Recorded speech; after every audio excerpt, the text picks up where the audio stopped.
Hello everyone. सो आज का poem का जो टाइटल है वो है they flee from me by Thomas Wyatt. ये पोएम राइम रॉयल में लिखा गया है। राइम रॉयल को हम RIME राइम भी बोलते हैं और ये एक 7 लाइन पोएम होता है जो मोस्टली आयम्बिक पेंटामीटर में होता है और इसकी राइमिंग स्कीम है ABABBCC। इस राइमिंग स्कीम राइम रॉयल को जॉफ्रे चौसर ने इंट्रोड्यूस किया था अराउंड 14 सेंचुरी में अपने ही एक इंग्लिश वर्स में।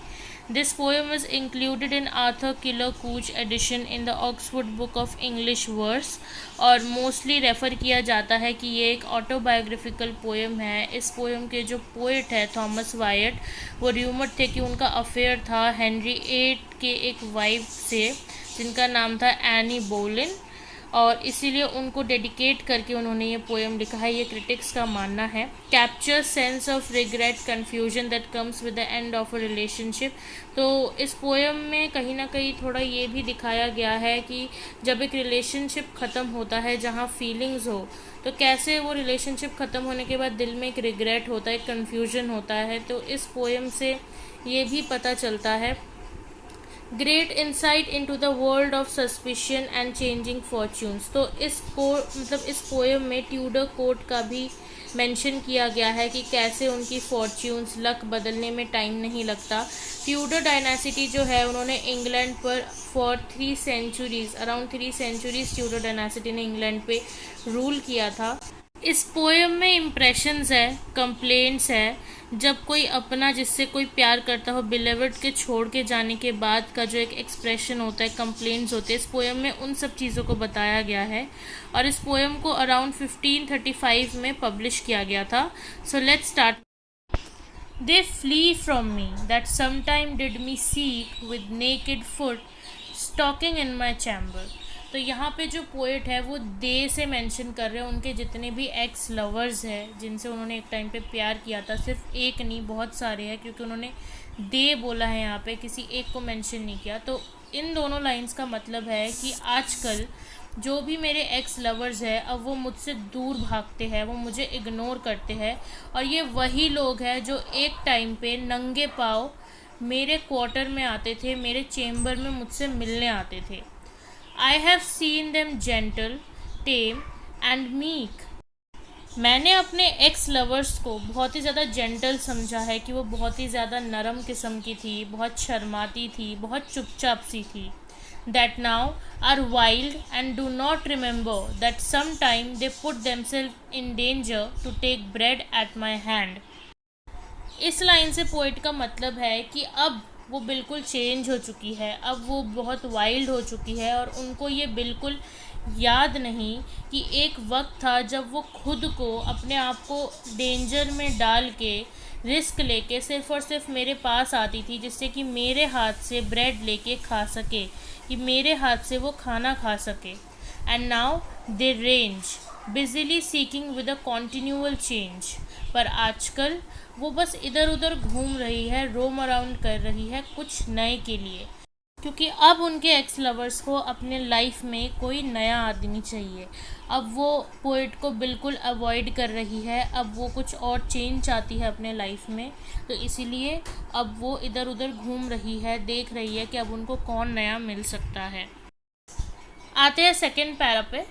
Thanked be fortune it hath been otherwise, 20 times better, but once in special, in thin array after a pleasant guise।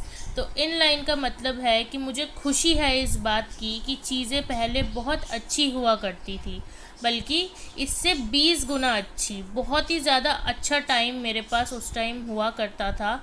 In fact but once in special से मतलब है कि इनफैक्ट मुझे एक दिन याद आ रहा है, एक पर्टिकुलर स्पेशल ओकेजन जहाँ पे पोएट की एक लवर उनसे मिलने आई थी। इन थिन एरे से मतलब है एक ऐसा ड्रेस पहन के आई थी जो बहुत ही ज़्यादा रिवीलिंग ड्रेस था। आफ्टर अ प्लेजेंट गाइज का मतलब है कि एक शो के बाद उन्होंने एक बहुत अच्छा खासा वो शो इन्जॉय करके वो अपने लवर यानी कि पोएट से मिलने आई थी। तो इस ओकेजन को पोइट स्पेशली मेंशन कर रहे हैं कि चीज़ें उस टाइम कितनी अच्छी हुआ करती थी। When her loose gown from her shoulders did fall, तब एक ऐसा टाइम था जब बहुत ईजीली उनके लवर का जो गाउन है उनके शोल्डर से बहुत आराम से गिर जाता था। And she me caught in her arms long and small, therewithal sweetly did me kiss and softly said, dear heart, how like you this। और उसके बाद वो अपने लंबे और छोटे छोटे हाथों से मेरे को पकड़ती थी और बहुत प्यार से मुझे किस करती थी और मुझसे पूछती थी किस करने के बाद कि क्या तुम्हें ये अच्छा लगा। तो यहाँ पे जो स्पीकर है वो बार बार अपने पुराने अच्छे दिनों को यहाँ पे याद करके उनको मेंशन कर रहा है। आते हैं हमारे लास्ट पैरा में। तो मैंने बोल ही दिया था ये एक राइम रॉयल पोएम है, ये 7 लाइन पोएम है, लिरिक पोएम है जो बहुत डीप है और शॉर्ट भी होता है। So it was no dream I lay broad waking. तो ये कोई सपना नहीं है, मैं बिल्कुल होश में हूँ और जागा हुआ हूँ। But all is turn thorough my gentleness into a strange fashion of forsaking, and I have leave to go of her goodness, and she also to use new fangleness। पर अब सब कुछ बदल चुका है क्योंकि मैं बहुत ही ज़्यादा अच्छा था, मैं बहुत ही ज़्यादा जेंटल बनता था इनके लिए, और अब वो पूरी तरह मेरे को इग्नोर करती है, मुझे अवॉइड करती है। उसने मेरी अच्छाई का फ़ायदा उठाया, अब वो बिल्कुल मेरी और पॉसेसिव नहीं है। मैं कुछ भी करूँ उसे अब कोई फ़र्क नहीं पड़ता क्योंकि अब वो अपने आप में फ़ोकस हो गई है कैसे वो अपनी ज़रूरतों को पूरा कर सके। न्यू फैंगलनेस मतलब है कि अब वो बहुत चालाक हो गई है, उसे सिर्फ अपने मोटिव से मतलब है कि उसके मोटिव्स पूरे हो रहे हैं और स्पीकर जो भी करे अब से उसको कोई फ़र्क नहीं पड़ता, वो जो भी करता है कोई रोक टोक नहीं, कुछ नहीं, कोई पॉसेसिवनेस नहीं। But since that I so kindly am served I would fain know what she had deserved. तो लास्ट के 2 लाइंस का मतलब है, स्पीकर बताता है कि क्योंकि उसने मुझे कभी भी गलत ट्रीटमेंट नहीं करा, उसने कभी मेरे साथ कोई भी गलत ट्रीट मुझे नहीं करा, तो अब मेरे लिए ये मुश्किल हो रहा है कि मैं उसको लेके कैसी फीलिंग्स अब रखूँ, क्या सोचूं। क्योंकि जिसने कभी स्पीकर को भी गलत ट्रीट नहीं करा, स्पीकर ने भी कभी उसे गलत ट्रीट नहीं किया, कहीं ना कहीं दोनों के दिल में फीलिंग्स थी। और अब जब उनकी लवर एकदम से चेंज हो गई है तो अब स्पीकर यही सोच रहे कि अब मैं क्या फ़ील करूँ उसको लेकर। वो बहुत ही ज़्यादा कन्फ्यूज़ है, बहुत ज़्यादा रिग्रेट है उनके दिल में। तो यहीं पे हमारा ये पोएम एंड हो जाता है। आई होप आपको अच्छे से समझ में आ गया हो।